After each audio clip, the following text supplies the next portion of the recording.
Kære EO, jeg vil gerne på vegne af Metal Ungdom sige tusind tak for et rigtig godt år, vi har sammen. Jeg har desværre ikke mulighed for at komme til jeres årsmøde i år, så jeg bringer jer den her videohilsen i stedet for. Vi har nydt rigtig godt af det samarbejde, vi har haft sammen, blandt andet især under demonstrationerne 6. oktober og Partikel af Kaos, som virkelig har været med til at sætte fokus på det store problem, vi har i øjeblikket, som er praktikpladser og mangel på samme.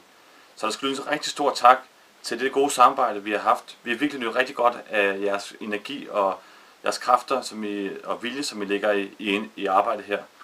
Og jeg vil også gerne sige tusind tak til Jonathan Simmel, som gennem 3 år har været formand hos EO.